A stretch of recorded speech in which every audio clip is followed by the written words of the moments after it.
9, 8, 7, 6, 5, 4, 3, 2, 1, 0. Women's Wrestling Talk, the #1 women's wrestling network on the planet.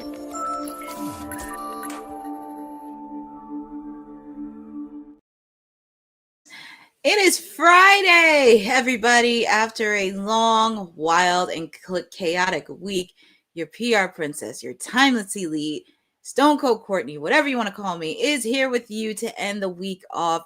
We know this has been a very dreary week, but we wanted to spend it with all of you because there was a lot that happened. We've had announcements. We have Worlds Collide happening. So much in the wonderful world of professional wrestling that we love. But if you are here with us for the first time, make sure to include your city and country that you are repping. And if you are new here, the super chats are enabled. So please continue to support this wonderful outlet that we have. Any donation help.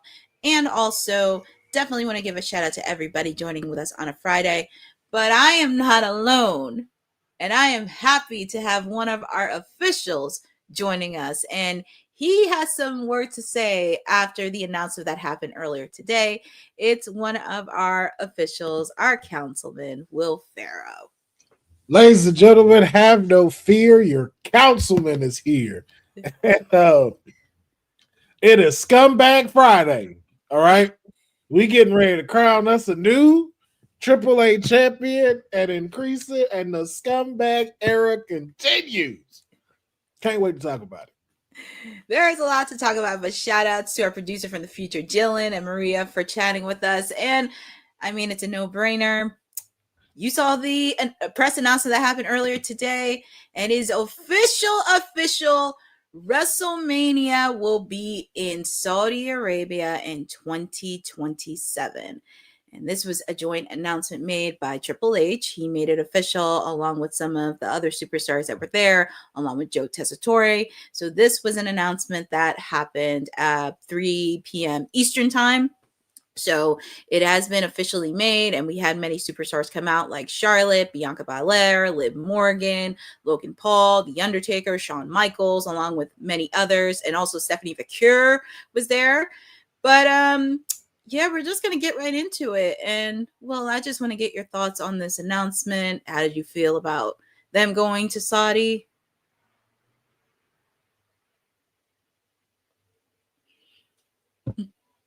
Yay for Saudi, I guess. WWE go get a bag.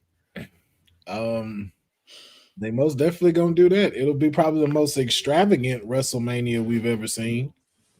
I know a lot of people are disappointed fan-wise. Because like, what does this do? What does this say for average wrestlers, viewers, even some of the casual fans? It's I think a lot of people are getting upset and are very pissed about it.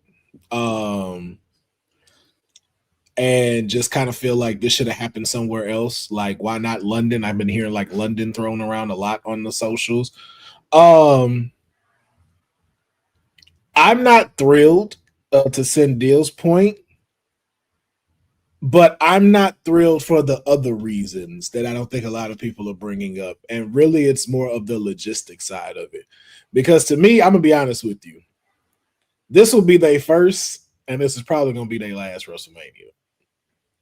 Because if there's anything you can count on, is Americans are going to be Americans. And so it's different when you're having one event, but you're having not only a 2-night WrestleMania, but a whole week in Saudi Arabia that's going to be filled with Americans. Saudi Arabia ain't going to never want to do this again. Because if you think about it, just from the aspect of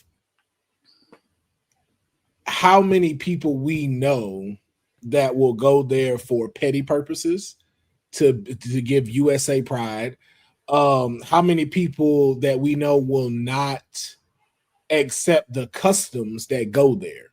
Because I already can see a group of people being like, well, if I paid this much money for this WrestleMania ticket, the plane ride to get out there and this hotel, and I'm staying out there for a week, no, you're not going to cover up my lady. She's going to get to wear what she wants. And we know that there's going to be a group of people that are going to act like that. So it's just, those are the things I'm just like, have they thought about that logistics wise? And then this is April, so it's going to be hot as balls out there in April. What does this do for like the women wrestlers that have to be fully covered performing? And this isn't like those times where it's like, yo, these are 5-minute matches. Like, this is WrestleMania. This is where you have to overextend yourself. This is where you have to show out. And so we've seen like what happened with Goldberg and Undertaker when heat exhaustion kicked in. It's just all those logistics of what make me not as thrilled about this happening there at the show of shows where your stars are going to have to show out. This isn't where you just kind of go put on a show for the people and then it's over. And then, you know, like they say, a picture's worth 1,000 words. Look at everybody's face in the back when this was announced. No one smiled. No one cheered. You can see in everyone's face what everyone there, what everyone in the back in that locker room, and what everybody in the IWC and the WWE universe is thinking right now. But we'll see. We shall see. I had some interesting thoughts on this because when I was watching this, I kind of knew from the look on their faces. And if you notice, all the women were covered up because one of the people that were there, if people did not notice. And also, I get it because people don't realize 2027 is actually the deal that ends with Saudi. So I'm not surprised that they want to have a WrestleMania on the final year of that deal with Saudi. And also with the fact too, they have Royal Rumble. And also you did point out facts too with logistics. I'm very curious planning and branding wise on how this is going to go along with promoting, because this is actually, and I don't want to say this is a bad thing, but even though there's not going to be much wrestling overseas in America at that time, this is actually a good opportunity for some other promotions in America to take advantage of the independents, because I don't know if there's any independent wrestling scenes in Saudi, but this would be a good opportunity for AEW to take advantage of that. Yo, with the fact, if y'all did All Out in April, like All Out, and and then I know y'all talking about not being petty. All Out in Vegas, at Elite, y'all. I promise you, y'all can sell out Allegiant Stadium. We could, and also it would help a lot of independent companies too, because AEW's work with them, and also really thinking about that. So there is a void there, but if I was AEW, I would kind of take advantage of that. I mean, boss man Tony Khan, you love to pour out money, sir. You love to pour out money, but also going back to your point regarding the women as well, I'm very concerned because they're fully clothed. We've already seen them fully clothed in the past events in Saudi. And also you mentioned the weather, because April, it will be hot. And I just hope they give them chugs of water or air conditioning. Yeah, that's just my biggest concern. I'm not a person that's tripping about their culture. If that's that's y'all. We ain't got to necessarily agree or disagree or anything. But my more concern is, like we said, just the logistics of it, man. I want our stars to be safe. And the last thing I want is anybody getting heat exhaustion, especially when they picking somebody up or they're on that top turnbuckle going for an avalanche suplex. Like, I don't want nobody getting hurt. I don't want nobody getting hurt. So that's and again, I know it's WWE, so I'm sure like they are going to work their best to take every precaution that's needed. But we know what it is, and I think that's what's leaving a bad taste in everybody's mouth, is that we know it's for the money. And even to Cyndiel's point, I know you're bringing up the FIFA World Cup, but you got to think about it. The FIFA World Cup is a different audience. The FIFA audience is a complete 360 from wrestling fans. That's a complete difference. So I just want to throw that out there about that. Like, yes, they did host the FIFA Cup and everything, but you are dealing with, and I'm gonna just have to say it, you dealing with backwater Americans that are going to be potentially trying to come to Riyadh. Mm-hmm. Okay, you're going to be dealing with some rednecks that want to come to Riyadh. So that's the thing. It's like, yo, we cannot ignore. We cannot ignore that. But we know what it is. It's like, yo, this was money. They finna make a boatload off of it, preferably within the $1 billion range. We know that's gonna happen. I think as fans, and then too, Courtney, I love your opinion about it, is we were hoping it was going to be somewhere else for its first time, not in the States. I think we were expecting more. Like, you know, that's why I've heard London coming up where it's like, yo, there's been so many places we've gone where it's like, yo, why not have it here? But again, we know what it's about. And it's just kind of like, as much money as they're going to make, it feels like such a cheap decision for us as fans. Mm-hmm. Pretty much if Boss Lady was here, it's money talks. Pretty much you follow the money. all the way through. That's pretty much you would say. But this is an announcement that's happening. This is going to be ongoing in the coming months. They're going to be promoting this, but this will be in April 2027. So that was the big announcement from there. And also want to give a congratulations to the American Nightmare and Brandy Rose are celebrating their anniversary today. So we do want to give a congratulations to the couple. They said 12 or 14 years they've been together. So that's quite some time. And it's nice for him. He just had another baby. We haven't seen him on television, but we obviously know why, because he's filming a movie. Yeah. And he's supposed to be there at WrestlePalooza, but do want to give a shout out to the American Nightmare and Brandy on celebrating this milestone. Congrats. Yes. Congratulations to her. And also, since we're talking about Cody, why don't we just talk about SmackDown happening tonight at the top of the hour? There will be a Honey Night SmackDown watch along with the sweetest Oosh. She will be giving you the rundown on everything happening from Norfolk, Virginia, and courtesy of Nick Aldis, because he did a video earlier. We are going to see Brock Lesnar make an appearance ahead of his match at WrestlePalooza against John Cena. We're also going to have Randy Orton taking on Drew McIntyre one-on-one, settling this, having this grudge match with two of them that can't stand each other, but they're going to deck it out in the ring. And we're going to have the women's championship match, Tiffany Stratton taking on Jade Cargill. And also there was one thing that was not mentioned, and I didn't get a photo of it. Nick Aldis said Sami Zayn will be continuing his U.S. Open Challenge.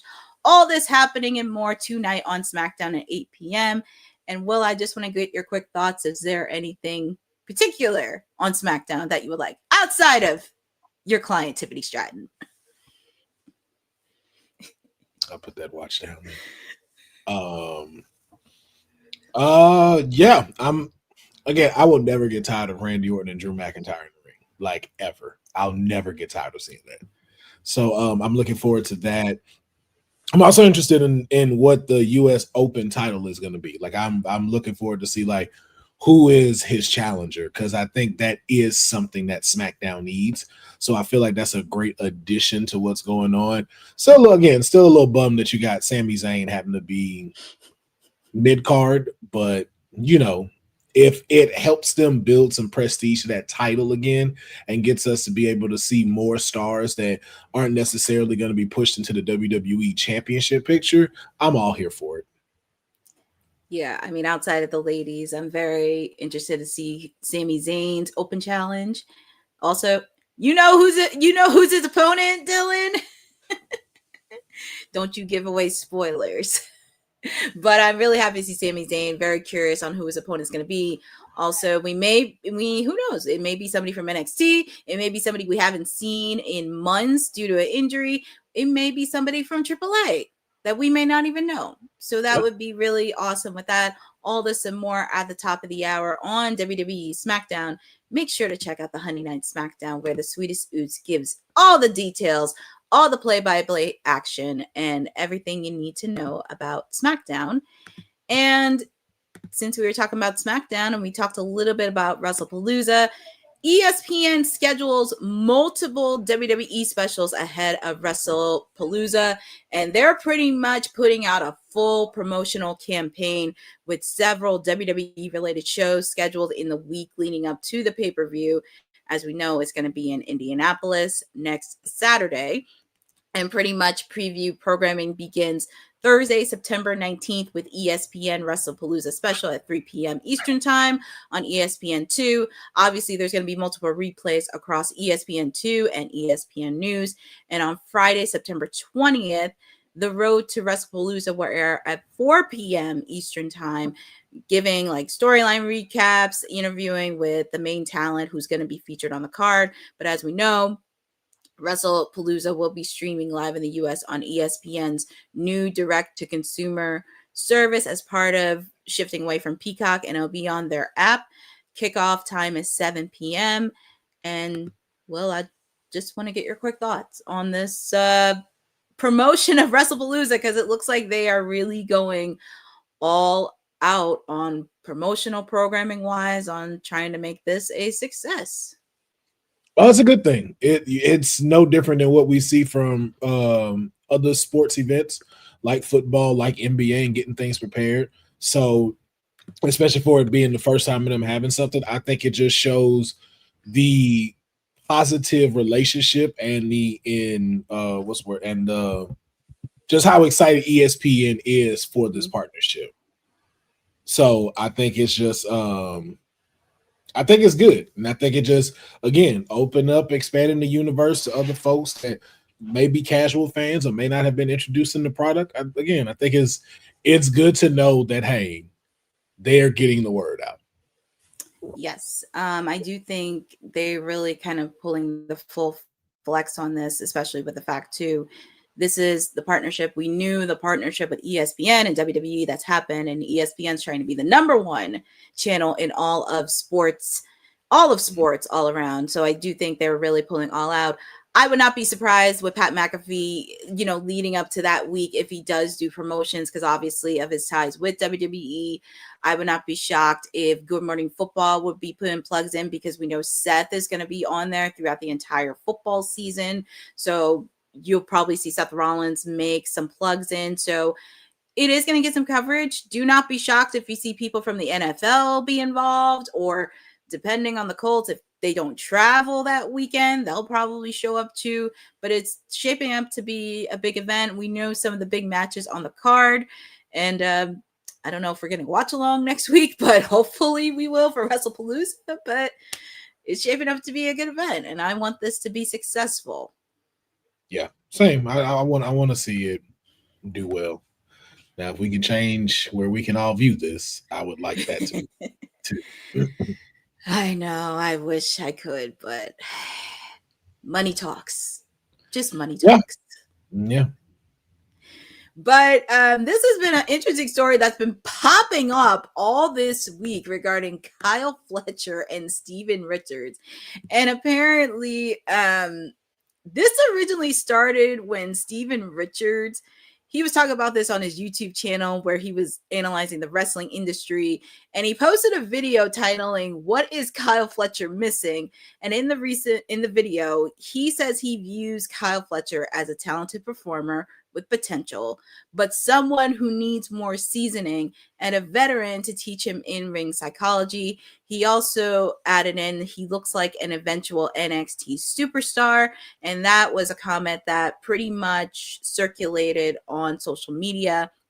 And also recently speaking on the Ringer Wrestling show, Kyle Fletcher addressed the video, and he did confirm that he did watch a full clip and is open to criticism, but he questioned the motivation behind Richard's comments, which he quoted, "I think a lot of people on Twitter or whatever will just look at that one clip that gets posted. I went and I watched the full thing, everything that he said. Look, I'm open to any and all critiques. That's fine. I'm in a world where it's like everyone is allowed to have an opinion. He has an opinion on who I am and what I am as a wrestler, and that's fine." And he further explained why he felt the critique was not in good faith, taking particular issue with Richard's claim that there is no one in the AEW locker room for him to learn from, and quoted, "It just doesn't feel like it's in good faith," if that makes sense. I think a lot of those guys, they just kind of look for the buzzwords and look for the things that are going to get them clicks or whatever.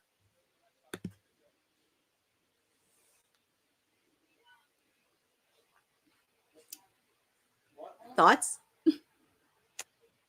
I don't disagree with Kyle Fletcher. I feel like it was in good spirits. You're kind of just giving average advice for a 26-year-old that's in AEW, that is doing well, that is showing that he does have a very sensible ring IQ, especially for his age and what he's doing. And I think the advice you were saying with being under a tutelage and finding things, I think that's just generic advice you would give to anyone his age that is starting to get the light and the things that he's getting based off of what he's been doing in the ring. But like he said, when it starts to float away and start to become more about yourself, you start to pour that out with like the comment you said of saying there's no one back there in AEW that he can learn from. That's something I completely disagree with. Like, you're telling me Chris Jericho cannot teach this guy something. You're telling me a John Moxley, there's nothing he can learn from John Moxley, Arn Anderson. Like, what are you like? Jerry Lynn, Brian Danielson. Yeah. Like, that's when it starts to become like, okay, now what is your motivation in saying this? Is this about Kyle, or is this you trying to take a dig at somebody for maybe how you're feeling currently and what's going on? And just like he had said, it's like, you know what to say to try to get clicks. And so congratulations, like, you did that. But it's just like, okay, do it with what you're really trying to say, and don't throw people in like Kyle Fletcher that doesn't have anything to do with what you're necessarily trying to get your point across. If you have a problem with AEW, say you have an issue with AEW. It's not that hard. Oh, sorry. You can go ahead. No, I mean, it's not that hard. If you don't like AEW, just publicly admit it. And also, I think people need to understand Kyle, along with some of these people in the roster, they're very young. They're in their early 20s, and they're starting to learn some of this stuff. And for granted, I do have to disagree with him, because there are so many people, as we mentioned, he can learn from AEW. He can learn from Chris Jericho, Kenny Omega, John Moxley. Kyle Fletcher is going to be in a match with Hangman Adam Page, who's been there from the beginning. They can also learn from Sting, because Sting is still under contract with them, even though he's retired. He can still help them out. Brian Danielson, Nigel McGuinness, a lot of people respect him. Jerry Lynn's another one. So there's so much that there's so many angles to look at this. And I do see potential in Kyle, and I can't believe I'm saying this. I will say Don Callis, even though I call him a big fat jerk or a creep. John Callis is a really good, solid manager that he's working with. So Kyle is young. He's starting to learn, and I really do see a lot of potential, and I'm happy he is taking stride on open to being feedback and constructive criticism, because we have seen this in the past where some wrestlers are not too fond of constructive criticism. And Dylan, going back to your point, I get with people not learning about wrestling, but that's their choice. You can't force anybody you can't force them if they don't want to learn. Like, they can give people advice, but you can't force anybody. And that's the thing. I think people got to kind of start wrapping their head around, is that wrestling isn't just wrestling anymore. Like, there are people that go in there to not be the greatest wrestler. Some of them do go in to be personalities, to learn how to portray a character that garners a response no matter what they're doing, that leads them to other opportunities. We know that that's there. That's why you have folks that's like, yo, I don't really need to learn the whole wrestling stick. I just need to be able to maneuver inside the ring. And you're going to have that. Not saying that is that the greatest outlook to have? No, but there's some people that we know, like, yo, this is just a stepping stone to get to somewhere else. And that but fortunately for us, those are the things that we as fans get to iron out and push out if that's not something that we're looking for, or if they're not doing that correctly. So that's the one thing about it, is it's like, yo, like, if you are supposed to last here and that's your thing, you better make sure you're doing it right. Otherwise, you're going to get the boot. But even for somebody like, again, a Kyle Fletcher, like, I don't watch this product and I know who Kyle Fletcher is. So then that lets you know Kyle Fletcher's doing something if I know who this kid is. And I go back and watch some of his highlights and I'm like, holy shit, this dude is dope. Like, why is he not like here, something? But they're getting him ready. But like I said, it's just one of those, like, it's so frustrating nowadays to hear people you grew up with as far as superstars and the bitterness that they carry with them. And I think that's what hurts. And the fact is of that, like, you've lost your love for this business to where it's like, yo, you have to do things like this to not feel this way. And so it's just like, okay. It's just kind of sad. It's just like, and then it shows you like what kind of person you are. So it's like, again, you don't have to like the business, every aspect of it, but it's like, yo, where's your passion for it still? Yeah, I just think that's something that definitely doing. Like I said, Kyle Fletcher has had a lot of potential, even when I started doing watch alongs, and even when he had his feud with Will Ospreay, he's now starting to do that. I mean, he's the reigning TNT champion, and I really want to see him thrive. I just don't want them to drop the ball. I don't want them to drop the ball with Kyle Fletcher as TNT champion, because you didn't help elevate it when Daniel Garcia was champion. You didn't help elevate it when Adam Cole was champion. I don't want them to drop the ball with Kyle Fletcher, because I feel like he is doing a justice for the TNT. And also, if he's the face of TNT, you better put him on some appearances within the TNT channel. That's all I want. I want him to at least thrive.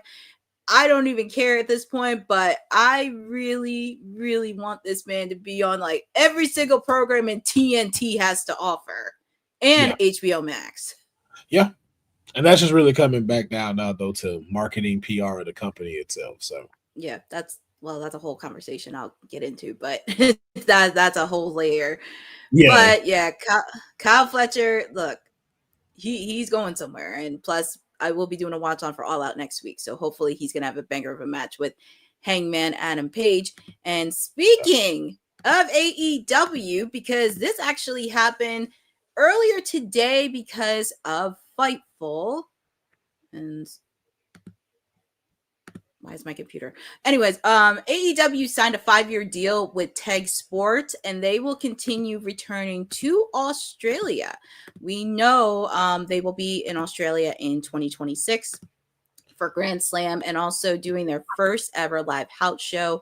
But also, news of the deal was reported by Wrestle Radio Australia, and one of the representatives from that saying, I was told how exciting it is from Teg Sports perspective that they got this 5-year deal with AEW. So AEW will continue to return to Australia over that 5-year period, presumably speaking about last year being the first year of the deal, 2026 being the second year, presumably 3 more years into the future of a deal between Teg Sports and AEW to bring to Australia. And the deal would run through 2029, but this is an ongoing story. And as I mentioned, they had Grand Slam Australia happen earlier this year in February. They will be back in 2026 for February 14th for Grand Slam Australia, and also Sunday, February 15th for their official house show in Australia.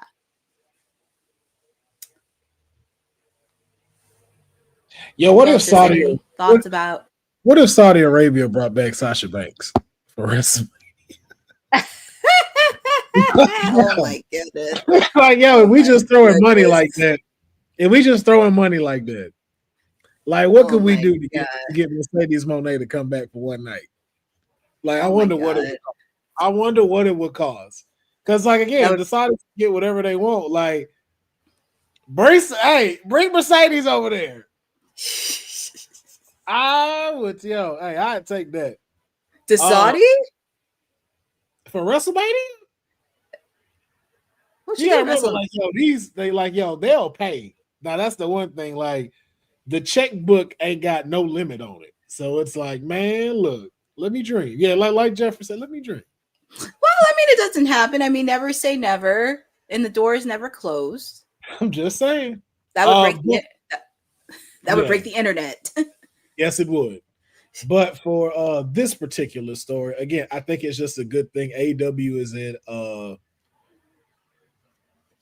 a smart position if they play it right.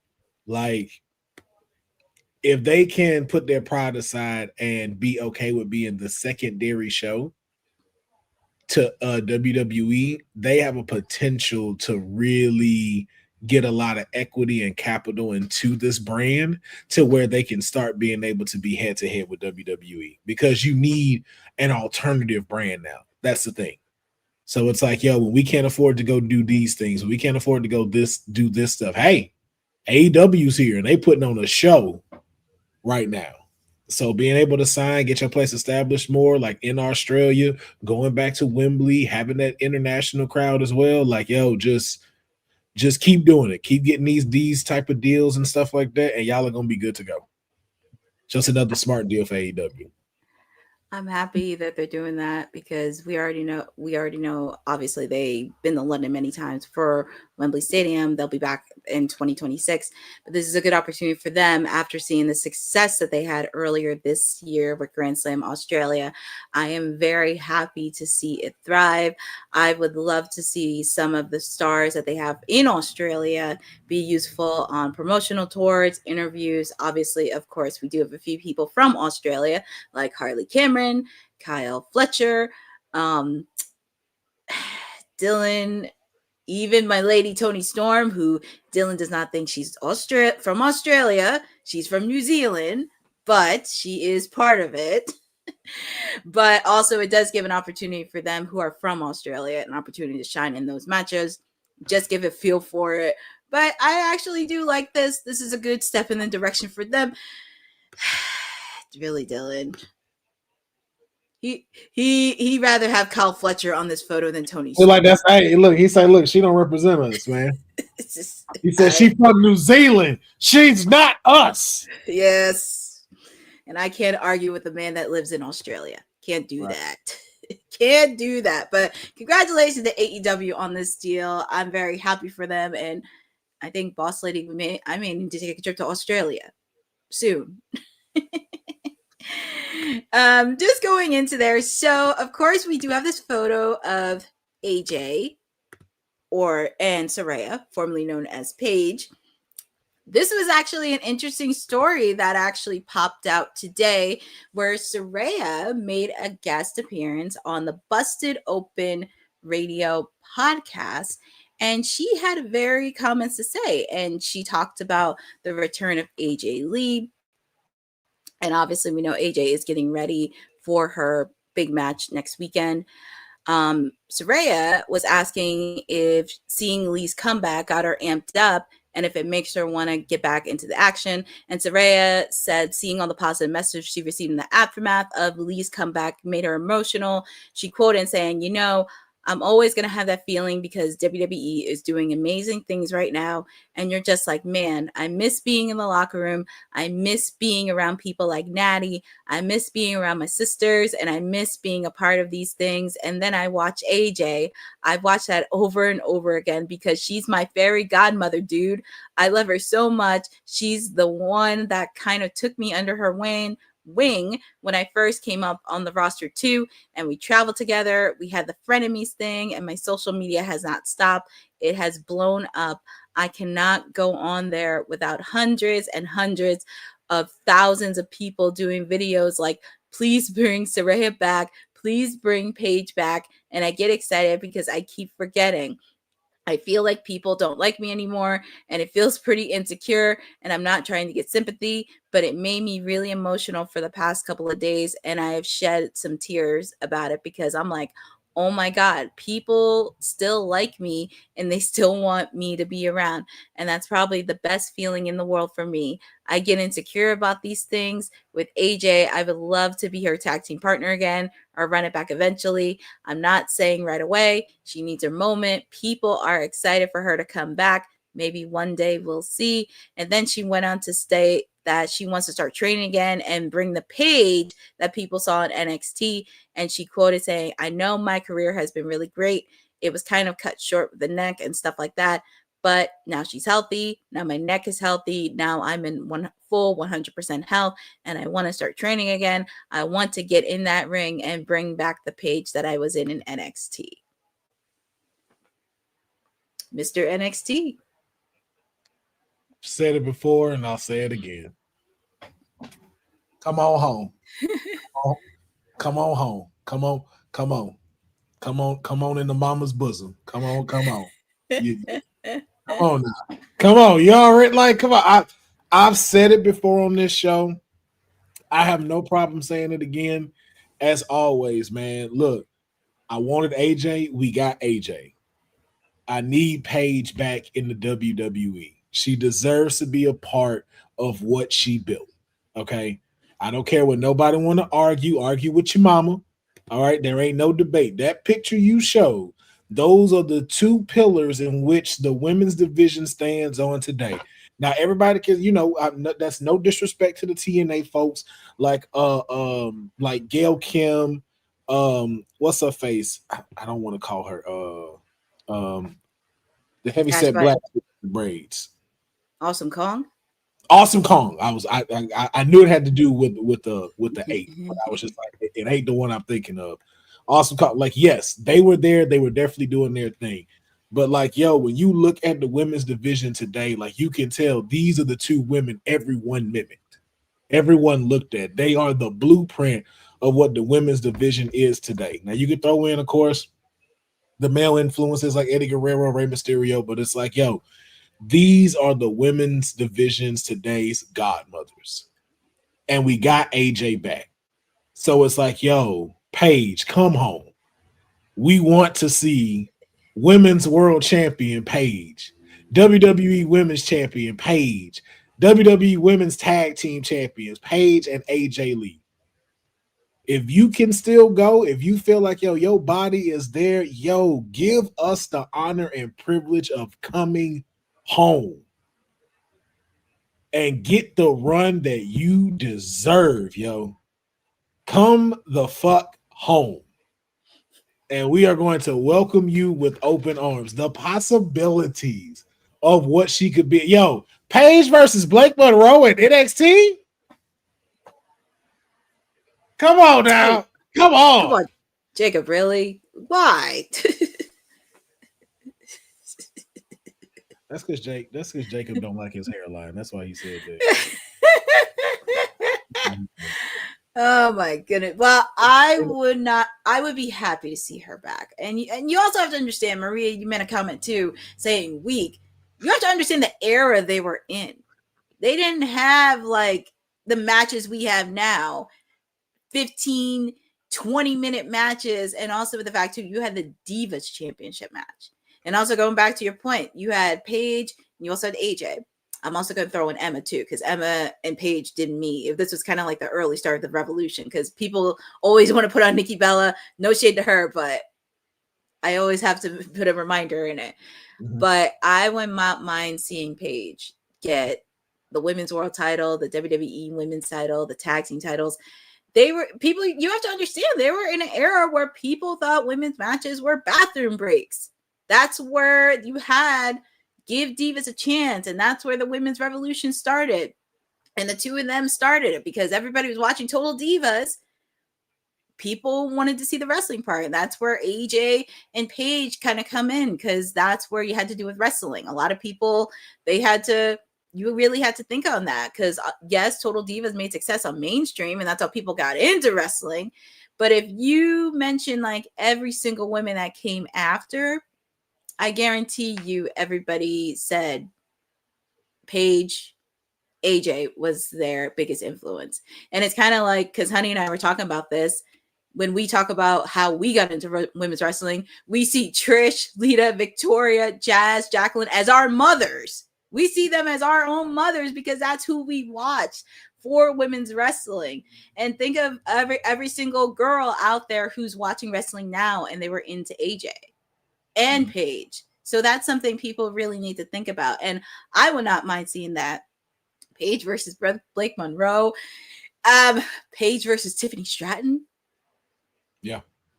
Yeah, and I know, people want to call it weak. I'm never going to call any of these places like these things weak because it takes a lot to be out there.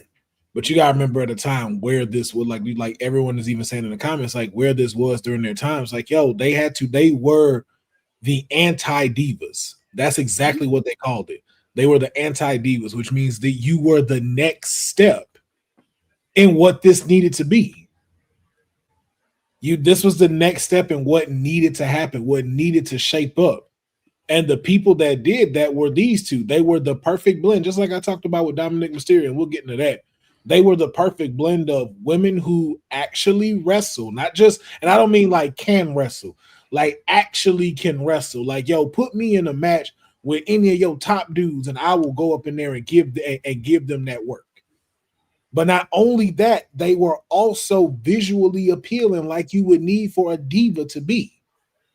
So they completely changed the game by saying we're not going to be like that. And then to be honest with you, a lot of these other women were that too, just didn't get a chance to be able to be that. Because I promise you, Michelle McCool, if she was able to be here today, would have been fire. Mm-hmm.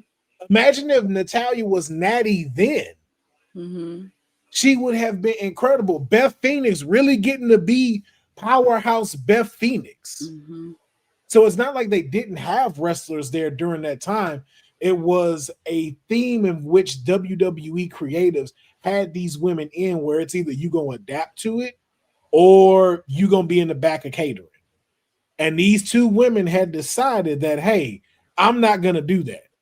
So when I go out there, I'm going to show who I am. I'm going to do what I do, especially being from an NXT standpoint to where I can come up, and I'm going to show them what's what. And luckily for us as a crowd, we got behind it because it was just at a very monumental moment where they weren't bathroom breaks anymore. It wasn't bra and panty matches anymore.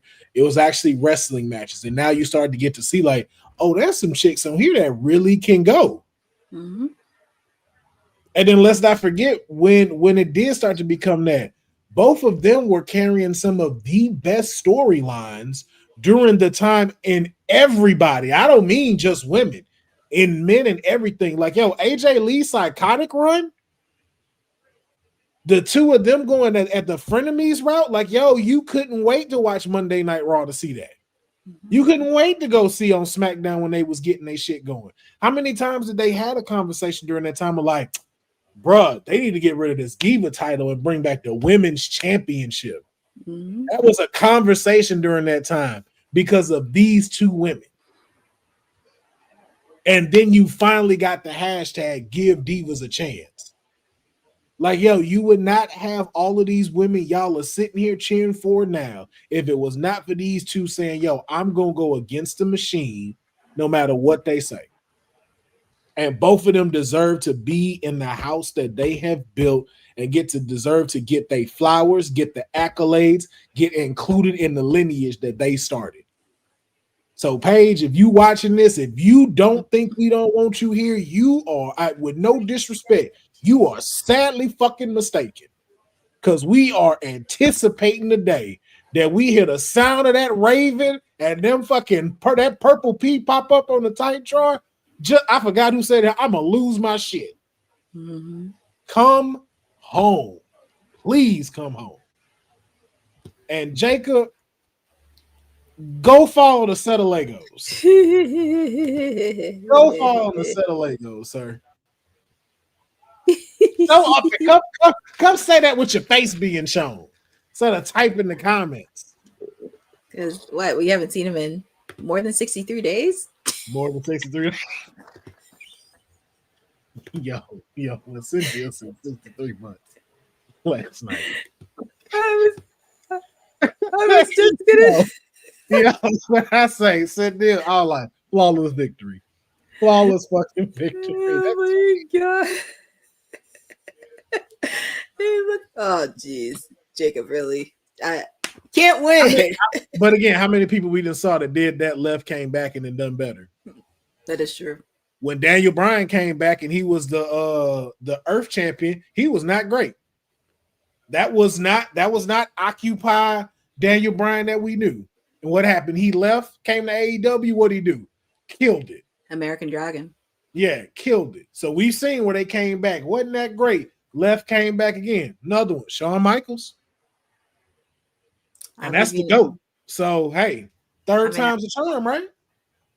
I'll give you another one, Nigel McGuinness. When he left, because he was so good on commentary, and then he was in TNA, because that's when he had hepatitis. And when he came back to AEW, look at where he is right now.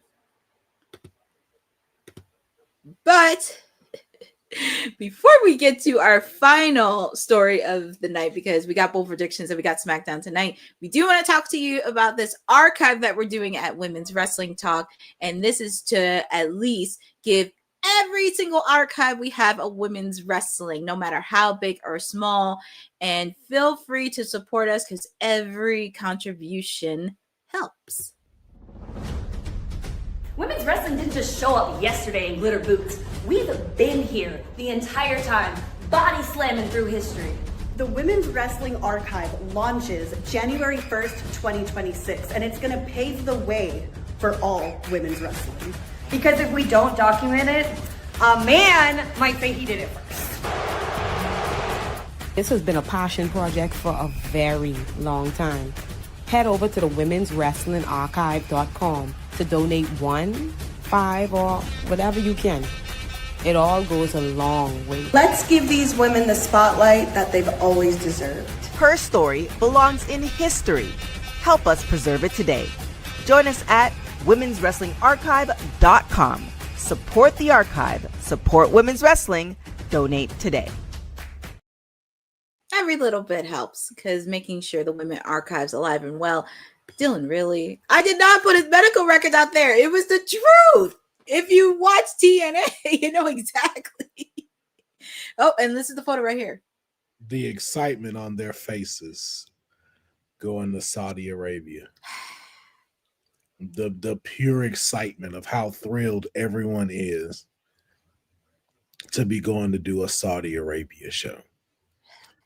Look how excited Liv Morgan is about that. Look how excited our world champion is. Look at Logan Paul. Look how excited Shawn Michaels and Charlotte can't wait to be in Saudi Arabia. Oh boy. Oh. Anyway, I'm sorry. I just saw that and I was like, that should also be displayed on this episode. No, it needs to because we were talking about at the top of the hour. It's going to be talked about up until 2027. So you'll be talking more about this. But we're just wrapping our final one because, as you know, we have bold predictions ahead of Worlds Collide AAA. And I believe we do have a watch along happening tonight after Honey Night SmackDown. So once Honey Night SmackDown is over, you can actually head in there. Just a quick reminder, Penta will be making an appearance at Worlds Collide. Yep, we don't know who his opponent is, but they did set in vignettes and promos that he will be there. So before we even get into our bold predictions, we have another co-host on our panel, and he has taken a break from vacation, by the way, and it's one of our beloved hosts, Jacob, on the call. Sir.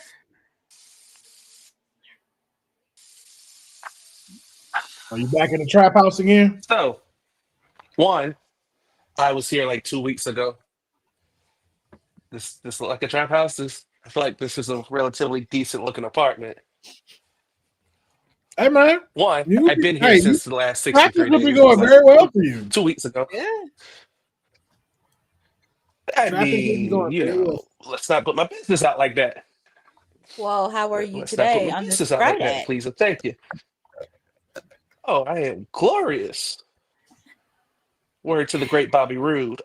So the only reason I bothered to take time to come here is because somebody said, say with my face here. So I'm here, say his name, and he appears. I did this before Joe Hendry, so I would like my gimmick back, Mr. Hendry, first and foremost. Second of all, I said what I said.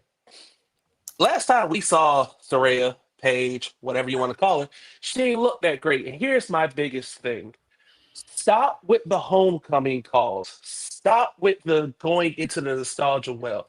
AJ Lee, great, cool. It's been over a decade. This one makes sense. Stop being like, oh, let's bring so and so back just because. For what? We're taking up another spot. You got a deep roster that you need to figure out, hey, can you sink? Can you swim? Can you cook? Can you boil water? What can you do?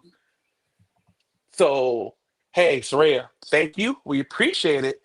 Maybe if we can find a way to justify it, we'll give you a 30-day run. But like, we don't need to keep coming back to the well of, hey, come home, come home. Mercedes, that makes sense. You're still in your prime. You are still wrestling on a regular basis. We would love to have you back because it moves the needle. Saraya, Nikki Bella, okay, great. Like, cool, we got a Bella back. Who cares? Stop with the nostalgia acts. Like, it's TKO. TKO is going to do everything to move the needle and move money. So stop. Like, come on. We got too much talent, too many women to stop relying on old acts. And it goes for the men too. And you said Brian didn't look that great. No, Brian looked good as the Earth champ, getting stacked with Edge on his way out. Brian looked good his whole run. Nigel, we're trying to figure out why WWE never put Nigel in the ring. Mm-hmm. He's looked good, limited use. But if the last time we saw you, you wasn't looking like you looked in your quote unquote prime, stay home, dog. The game's passed you by. We thank you for your service. Stay home. We don't need you. Last time we saw Paige at WWE, she was running with Asuka and Kyrie, and like, I don't need that shit again. It ain't doing nothing. You ain't adding nothing. Now, Paige wants to go to NXT, run with one of these girls, put her over that way. Sure, but again, do we need it when we got more women that we got to figure out? Hey, can you sink? Can you swim? But you got old girl in Evolve, the women's champ. She coming. Why are we slowing down progress to bring somebody else in? So I'm gonna ask you to take a step back from the stove because clearly the fentanyl got you high as hell right now. So whatever dope You you cooking. know, First of all, Paige ain't a nostalgia act because she only stopped wrestling 2 years ago. So she was already still active. So for you she to is a say nostalgia act. she's not, Yes, she she's is.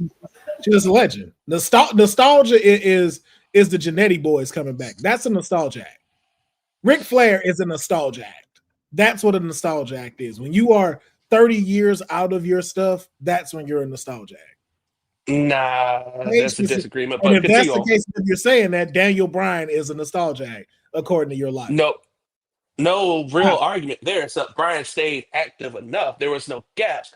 But here's the thing. Here's the thing There that were you're forgetting. gaps. What do you mean there were Here's gaps? the He got thing. injured. There were gaps. Here's the thing that you're forgetting. If you bring Paige back to WWE, let's take in consideration that 80% of WWE fans don't watch AEW. That's a fair 70, 80, we'll say.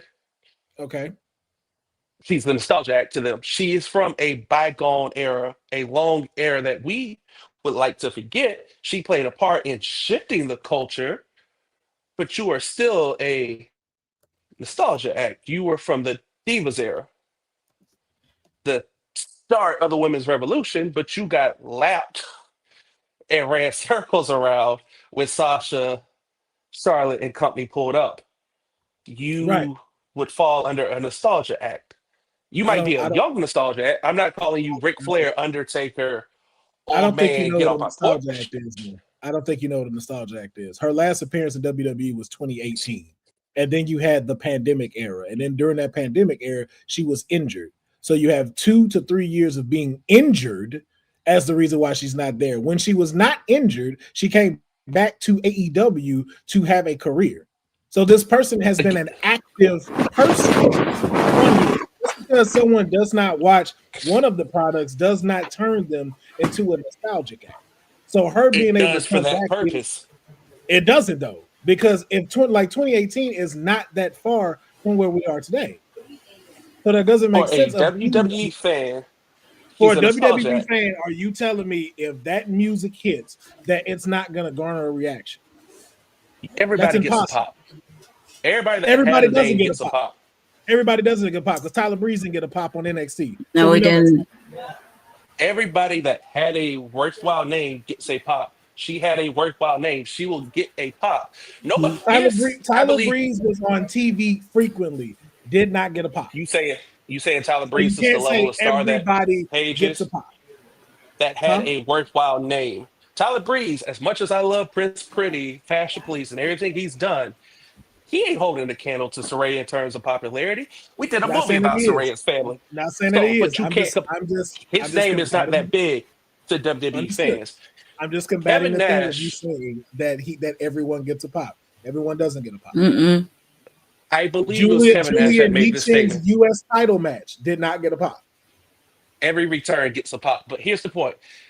I believe it was Kevin Nash made this point. Like, okay, cool. You got the homecoming pop. That's great. Check back with me in 3 weeks to 2 months.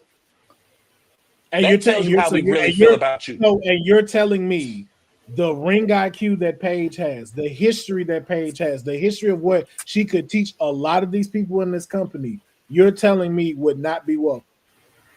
Then Because go take your ass to the PC and coach. to line her up with Nikki Bella, even though Nikki Bella isn't as strong in ring performance wise, the knowledge she contains of being able to be a superstar is something to have there, especially Yeah, in this age with the women's division. So to I'm not say to arguing not that. bring them back as if it's some charity case sounds like some bullshit to me when it No, comes to I'm not these two arguing women. that. I said don't bring them back and put them on my TV. Don't give them run when we have women that are here waiting for that Why? spot. I Why will would you? gladly bring you back. Why would you not give them a run? Why? For what? What? For what Unless reason you. not? For what reason Prime not? example. Prime Because example. because they're nostalgia, they don't deserve to be on TV. Is that what you're trying to say? No, I'm saying that we can bring nostalgia. There's room for nostalgia on TV. However, look at what you have. You have a very stacked roster. Why am I going to insert something and slow down the progress here? Why would it slow down the progress though? Is what I'm. What happened Is to what Lyra? I'm. Where's Lyra?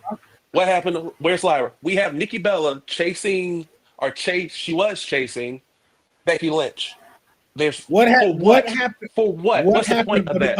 Okay. To your point, but what happened prior before that happened? Wasn't there a stipulation where she can't go for the title anymore? If Becky was the Right. champion. Right. But So that has here's nothing to my do with point though. Nikki. That's not It no. does. Again, that's not Nikki taking a spot from Mm-mm. Lyra. And if anything, what happened with Lyra did exactly what we needed it to do because it got her over with the crowd. Because if correct me if I'm wrong, wasn't she just on Monday Night Raw going Yes, up she against was. Rodriguez and put on She one was. of the best matches on that card that night? Right. But So again, still, where is it that we still got Nikki's we picking up still her have stick? Nikki on TV. Nikki is Okay, still on TV. and I so would Nikki much rather doesn't bring take in away numbers, Nikki's though? time. So Nikki's not bringing in I, numbers, is what you're saying. It's a waste of time to have Nikki over there, even though her numbers and segments are showing that. Her merch sales are you're, showing that they want her there. what master are you serving? I am not here to serve the master of numbers. TKO is, as we could tell, because we got Manny in Saudi. TKO is here, the master of numbers, and the money talks, which is why Cena's retiring in DC and not Boston. I hear that. My argument is you have too deep of a women's division, too talented of a women's roster to keep relying or pulling back old names. AJ Lee makes perfect sense. Unless you can find a spot for Paige to make sense, why? Because same thing with Nikki Bella. Why? Other than to move numbers and move merch. And guess what, doggy? You gonna move No, numbers and that's move merch that's anyway. just that again, that's just that point. But because of that, how much now more are we seeing of Asuka and Kyrie? Because of the people that you're saying of that, now we got to see Maxine Dupree have an intercontinental match on Raw. So you're saying it as if this is 2010 or 2009 when someone comes back and everyone gets shoved down. But clearly we're seeing them working with other people to put them on. Because correct me, the first singles match Asuka's had since she came back was with who? Nikki Bella. It was Nikki. And who went over? Asuka, showing how strong she's putting over. Because again, as to your point, if it was a push everybody back, they'd have made Nikki win that match, and they didn't. Even so, with the IC title match, it was originally supposed to be on Monday Night Raw, but because of the John Cena thing, they moved it to Clash of Paris. So again, I think I understand where you're coming from, but I think you're also missing the point of where we now have such a stacked division of the point to where you have people who want to come back to help elevate it, not take it over. I didn't say to take over. I said you are taking a spot. Does not mean you are taking over. You could much rather explain to me why you can't flip that and put Oscar in the Nikki spot and use what we got last, Maxine Dupree, for example. It works just as well. But we had it. All you're doing, but we got it. That's what I'm saying. We got it. Maxine Dupree had a title match with Becky Lynch. What I'm saying. Right. What I'm saying is, with the role of Oscar versus Nikki, why is Nikki in that spot? Why not throw Maxine and make Oscar the vet? Do something with that. You can look good in losing. That is my argument of why are we steady using these people when you have other people. You don't do house shows for no damn reason. So like, yeah, you got a multi-thousand foot warehouse. You still have house shows because you far in between. You few and far in between, but you do still have house shows. So we don't want to make it mostly do them fair. You mostly do them. We're on your European tour, and it's mostly an NXT loop, and you throw in a few main roster stars. But the point is, you're not doing house shows at the clip that you used to do house shows. Right. Which, if you still took this approach and you were still doing house shows, then yeah, I know Maxine can get some work. Used to be with Diamond Mine. Ivy now can get some work. All these women can get some work. Now we are fighting for a limited TV amount of time. We got enough quote unquote vets on the roster that we don't have to keep using these old names from the past. That is my whole entire argument. You're great to move the needle. You're great to move merch, but come on, we could do this a better way. But we're serving the master of numbers. Okay, but do you though? Because correct me if I'm wrong. If you look on the Raw roster, every woman is being featured that's on the current roster. There's not been a Monday where you don't see Oscar, right? Who's currently on the Monday night roster. Io Sky, who's currently on the Monday night roster. You see segments with Ivy Now, who's currently on the roster. Kairi Sane, currently on the roster. Lyra Valkyria, Maxine Dupree, Natalya, Nikki Bella, Roxanne, Stephanie Bacurt. All of those are the current Raw roster, and all of them are displayed, with including Nikki being there. So again, what space and who is she taking from? And what space is you're there, and I don't necessarily need you there. Is the point? It feels like, hey, here's your moment to give you another run because you feel like you can run with these girls now, or you didn't have quote unquote competition to run with, but like.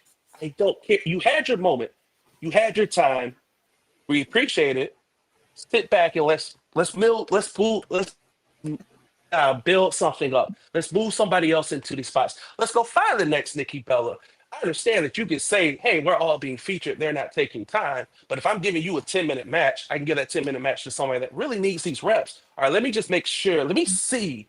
I know what I got in Nikki Bella. How do you know those reps are not being given behind the scenes? You know what I'm saying? Like, you're only pointing it to a part of the televised form, which again, I understand where you come from. I'm not disagreeing with you, but I think your perspective of it is very outdated and from where we are today, because there's a lot of people that can learn from Nikki in different aspects. Again, not the strongest in the ring. We understand there's a lot of stuff that they can learn from that. There's also too a lot of stuff that can be seen from her just doing her promo work and being out there. With Paige, it's no different. You have people who do need those opportunities because, again, even going back to somebody that didn't need to do that, Becky Lynch becoming NXT Women's Champion. She didn't have to become champion, but she went there to put reps in to put other people on, which is why you now notice Lyra Valkyria, which is why you have the strap on Tiffany Stratton, because of being able to have people who have more knowledge, who's been here longer than them, to help them. Just because you haven't seen Saraya in ring for a couple of years, once again, does not make her a nostalgia act. Give me To 25 that years. audience, it does. It doesn't though. It doesn't, because we're not in a newer enough era to not remember her. And the fact that we're in social media keeps her relevant. That's still there. People are still talking about it. Relevancy and nostalgia are subjective, and we can agree on that much as far It's not. because otherwise It's not. we'll split. It's It not. is. It's It not. is. Nostalgia is what nostalgia is. But It is something that move is that point to outdated. the side. No, nostalgia is not always outdated. Well, speaking of nostalgia, we do have another official that's joining us, and say his name and he appears. I believe it Said. Am I late to the party? Am I late to the party? you just showed up on Because I'm time. going to slide right out. You were perfectly on time because I'm about to slide out of here. So We're not celebrating? We're not celebrating? Celebrating what? Yes. We celebrate. What?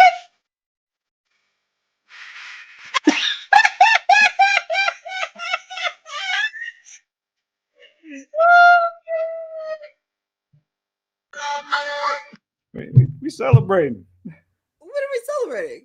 We celebrating. Y'all know we celebrating. Listen, Well, you wasn't here when I said it, Mayor, but I was like, yo, in 2027, with the money they got, we could be going. Yeah, you know. You got that money? Hey, let me dream. Let me dream. Well, You know what I'm saying, man? Like, funny. you know what funny type of with that. bag they gonna have? We buying conglomerates. We It's funny buying 'cause all she types was- of stuff. Funny because she was at New York Fashion Week today. Second time she was in New York Fashion Week. I mean, can you expect anything else from, the greatest women's wrestler right now? Fashionable, And highest paid. highest paid. I wonder if she fashionably made the belts into something when she went up there. Well, I didn't see the full clip, but that would be really interesting. That would be cool.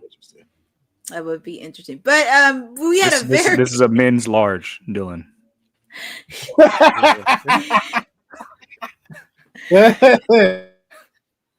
Well, the Timeless Elites got the keys today, and we had a very interesting conversation because we were just talking about Worlds Collide, because we were giving our bold predictions, and as I mentioned, Penta will be making an appearance.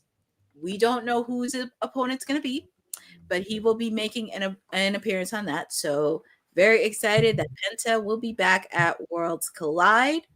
And we also have the tag team titles on the line. The New Day taking on Psycho Clown and Pagano. That's random. Very random. I'll say it like I said on kayfabe, because they are newly crowned champions. I don't see them switching it over just yet, but my heart is in full support. So I'm going with them, but my heart is in full support of the New Day because the amount of trolling that they would do. Oh my God. AAA tag team champion. Can you imagine? Incredible. It would be be the morning of the tag team division. Can you imagine doing? And you know what? It would give those AAA tag titles a platform on SmackDown while they can just continue to slander the men's tag team division in WWE. Yeah, on Raw, Monday Night Raw. On Raw. Yeah. It's very interesting because I would not be shocked if Grayson Waller was there since he's with the New Day. I'm gonna say, you seen his Twitter? Who? Grayson. He already tweeted out like it's great to see the AAA talent backstage, but it was all mascots. Grayson. It was just a group of like mascots. Yo, Grayson, bro. I don't know why they don't pull the trigger on him as a solo star. I don't know why. Like, he is the heel we need right now. Like, he does make a good heel. He really does. I don't know why they keep putting him in groups and everything right now. Like, bro, let that dude just run. And he's having a show on NXT on Tuesday. That's how I'm like, so y'all utilize him. So it's like, what we doing, man? I'm actually gonna pick the still tag team champion Psycho Clown and Pagano. I mean, it's gonna be a fun match, but that I want to see more of that. And also, it could be an interesting rivalry because I feel like it's not the last time we see both of these teams. And plus the interactions, it would be fun to watch. Oh yeah, it's gonna be a fun match. This is gonna be a really fun match to watch. It's gonna be a very fun match. And we also have the Boat, Natalia, in a number one contenders match against Fabi Apache. I hope I said this right. Fabia. Yeah. But I had Honey tell us say it for us last night, so now of shows. The Boat, is that the best of all time? What I see before me is the Battle of Canada, the Fighting Canucks. Let's see just who her opponent is, and it's Italian. Yo, that's so cringe, man. Oh, that's like cold-blooded. That was just like 3 shots up like Natty. But that's her fault. Like, if the shades didn't come on, like, I'm gonna walk off 3 times like, you gonna hand the shades to them, they don't want it. You go for the hot, like, yo, clearly this child don't fuck with you. Clearly. If she was heel, I'd have shot the finger at that little girl and walked on. I think we talked about it last night, though. Depending on which one show up. If it's Natalia, Fabia winning. If it's Natty, I'm going for Natty. Yeah, if she's doing the low-key legend gimmick, then this might be the first time you see it. I guess you can call AAA a big platform now that they have the WWE funding. So with that type of production and that setting, I think it would be awesome to start trending that way. And as we go along, I can see Natty doing more mid-card work like that with inside like Raw or SmackDown. Yeah, and we said that she's had a lot of beef with the current Queen of Queens champion. So I think that just helps fuel that beef more between the two of them. But like we said, it depends on which one's coming out. Because I need the Natty that was at Bloodsport. I would love to see her back. And also with the fact, too, not only the reigning women's champion, but also the referee. That sleazebag of a referee. Because I know Natty wants to beat the crap out of him. So I'm picking the low-key legend Natty to win. I just want to see her get on that main roster. I just want to see Natty, low-key legend, on that roster. Yeah. And we actually have an 8-man tag team match because there was a lot of changes happening. We have La Parca, Octagon Jr., Laredo Kid, and Mascarita Sanglada taking on Cruz del Toro, Joaquin Wilde, Lince Dorado, and Mini Absimo Negro. Anything with La Parca in it, I'm on that side. Wherever La Parca goes, I go. I'm choosing that team. I thought, no, what's my man's name? I'm pretty sure La Parca got replaced in this match. Yeah, they had to make some changes because somebody was supposed to be in it, and then somebody had to he actually got replaced by Laredo Kid, I believe. Mm-hmm. Damn. Yeah. Oh well, his spirit is still with that team, so I'm gonna stick with them. And Octagon Jr. I like him too. I like him. Now, if they replace him, they're not gonna do that because he's too big for that. So never mind. But if Big Grande was to grace our, but he too much of a star for this match. That's too much. That's too much. None of the team would be able to handle it.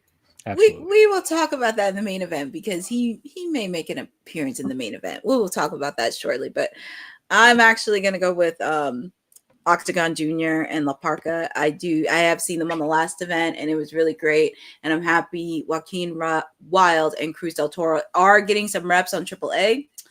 It would be nice of them to see them on the main roster for the tag team titles, but that's a whole conversation on there. Oh, they're saying it was Nino that got replaced, not La Parca. Oh, Nino? Okay. Yeah. So, but it would be nice to see Joaquin Wilde and Cruz back on Raw for the tag titles, but that's a conversation we will have.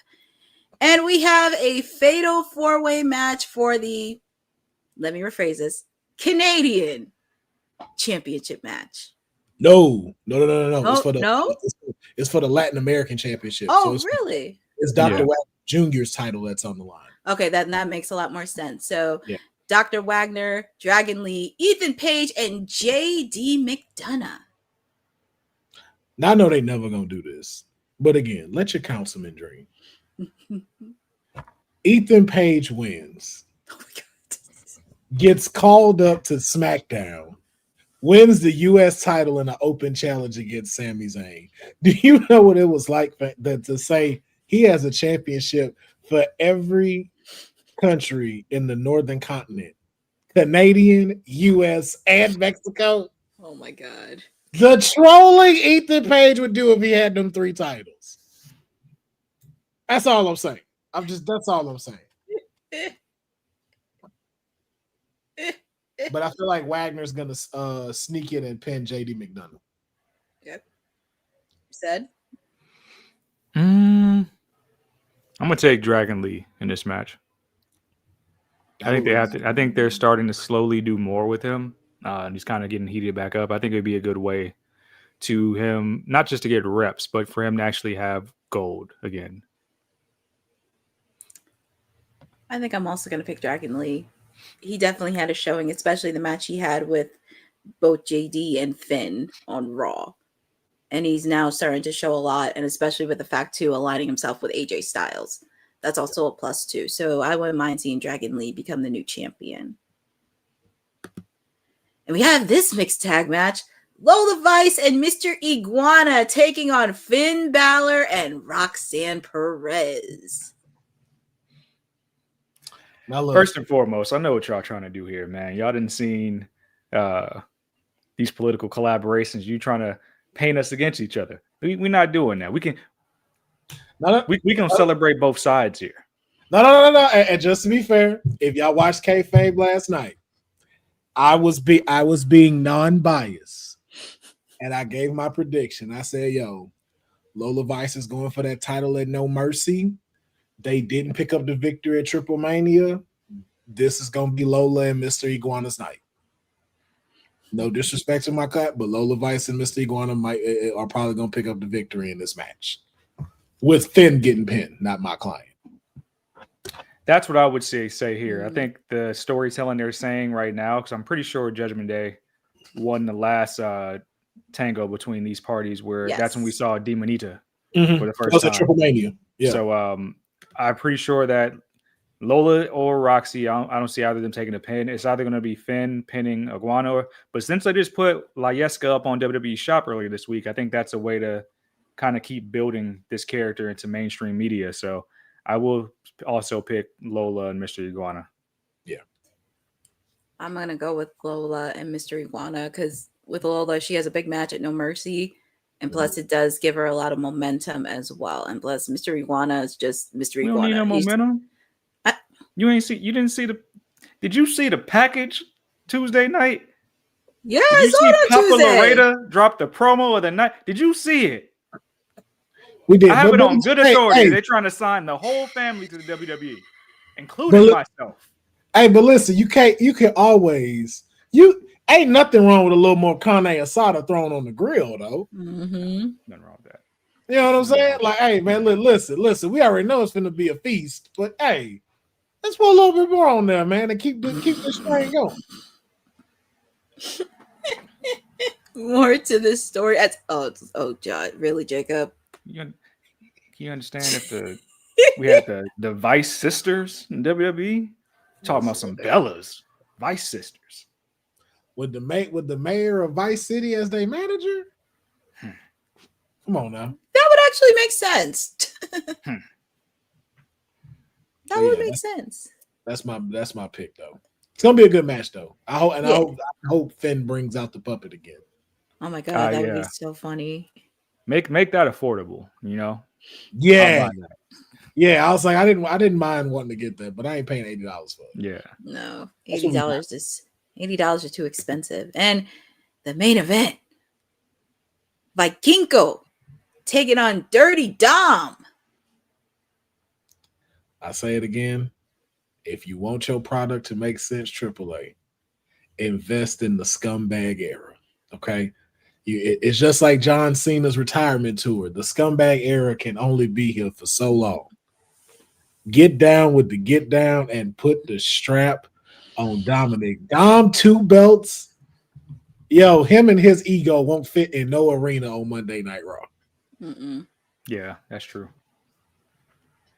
Make it happen. I need Dom to be double champion. I mean, could you imagine being champion on the week of WrestlePalooza and just showing up?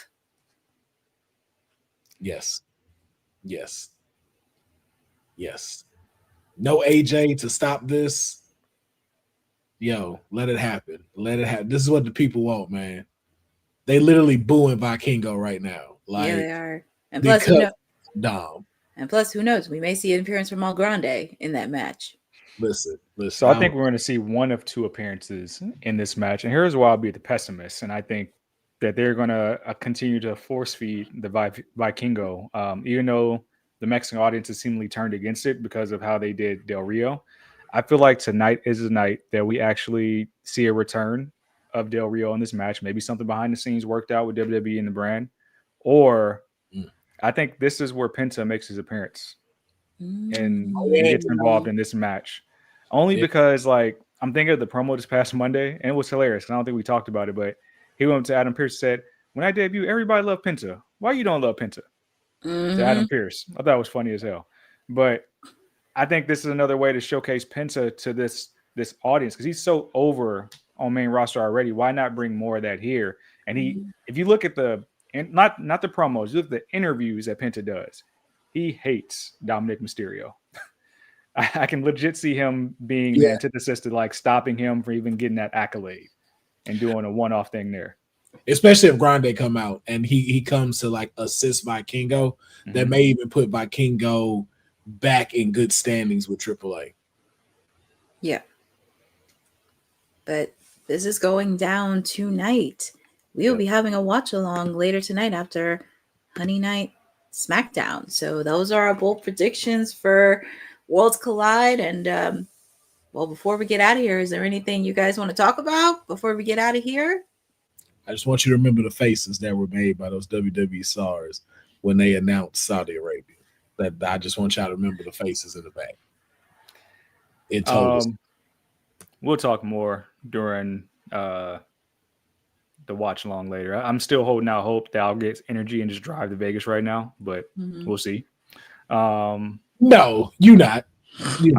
I'm not, but it's 5 o'clock. It's 5 o'clock. You will legit miss that show. Yep. I might. You will get there at the last match and be pissed. I'd be happy if I just saw Lola though. That's all that matters to me. He's like, that's all I really care about. Yeah. That's pretty much it. But before we get out of here, I mean, obviously we had an interesting debate and you need a boost on your coffee. Need a coffee that won't powerbomb your sleep schedule. Savorista's got you. It's premium craft decaf and half calf coffee, bold flavor, no jitters, made from high altitude Arcbia beans, naturally decaffeinated with no harsh chemicals, bourbon pecan decaf, minted mocha, and that's pretty good as well. So make sure to use our exclusive code for 25% off at savorista.com. The code is 691793. Again, the code is 691793 to get an added coffee boost to kick off your weekend. And this pretty much wraps up our Friday edition of WWT Live. And this is a time where we get to tell the people on where they can find us. And I will start with Ced.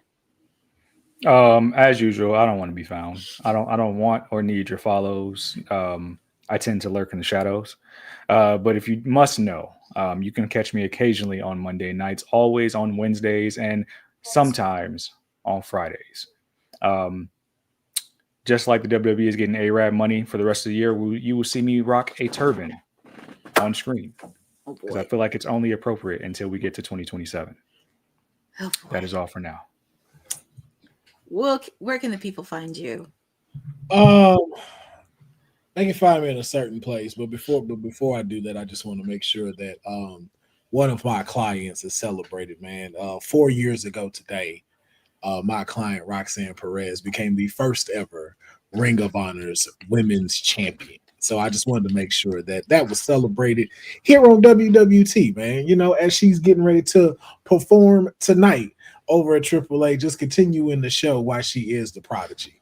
But and also too, if y'all will go to my YouTube channel, Will Farrell, PHARAOH. I only need about maybe 13 more hours of watch time of my content so I can get monetized. So again, if you can that are watching this, just go to YouTube before you getting ready to go to bed. Just click play. You can turn the sound down, whatever. Just, please get those hours up so I can get monetized so we can be able to put more stuff towards the content that are being made, like the Kayfabe podcast. That's all I'm asking. I just need 13 more hours of watch time. So if you can, help your councilman out so he does not have to go sell ass on the street, or even worse, have to be going to get a 9-to-5 and stuck in the office, because office councilman is not a fun person to be around. And also we get to see him do watch alongs on NXT again.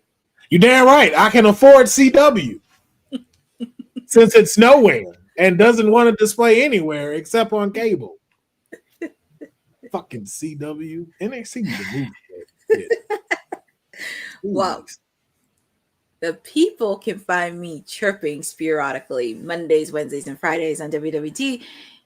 Wednesdays, Timeless Elite Wednesdays, because you get to do it with me. I do watch alongs on Wednesdays, and it's a 3. We're not having this discussion. Wednesday will be a special 3-hour of Timeless Elite Wednesday, because they will be in. Oh Lord.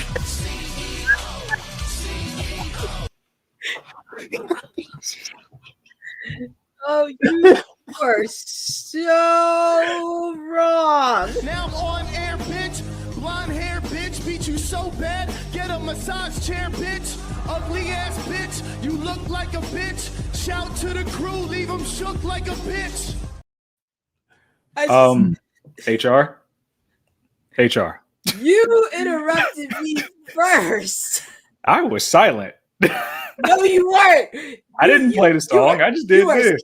You are such a damn liar. I do have the keys, Dylan, but let's get back into this, because the people can find me Monday, Wednesday, and Friday on WWT Live. I don't care. Don't listen to him. Wednesdays is Timeless Elite Wednesdays, and you get to spend it with me. And there will be a watch along for All Out in Toronto. Make sure to follow my social channels at CourtneyNJ11, where I do have content that will be posted. Make sure to check out my post yesterday, where I highlighted that yesterday was the final day of AEW residency in 2300 Arena, and do have a lot of content happening, even in life outside of the wrestling world. I do. But also make sure to follow ISPW Wrestling, because we got a lot of shows happening in the fall and holiday season. Myself and Honey will be at 90s Con later this month, and very excited to see stars from the 90s that we beloved and everything else. Shout out to everybody in the chat, our producer from the future, Jillian, Jeffrey, Boza, Special Little Nobodies, Maria, even Jacob, who appeared on there, Christopher Leclerc. Thank you guys for joining on the special edition. You already know. And feel free to check out Honey Night SmackDown happening tonight. We also do have a watch along for Worlds Collide happening after Honey Night SmackDown. And also make sure to check the rest of the panel out on WWT After Dark. What topics are going to be discussed? I don't even know. But thank you guys for joining on this special edition of Women's Wrestling Talk, the #1 women's wrestling network on the planet. And let me change the outro for this. Okay, here we go. Thanks for joining WWT. Don't forget to like us on all social media platforms at WW Talk Pod. Like and subscribe on all video and audio platforms, like yesterday, my G. And check out our website at www.talkpod.com. Thanks for watching Women's Wrestling Talk, the #1 women's wrestling network on the planet.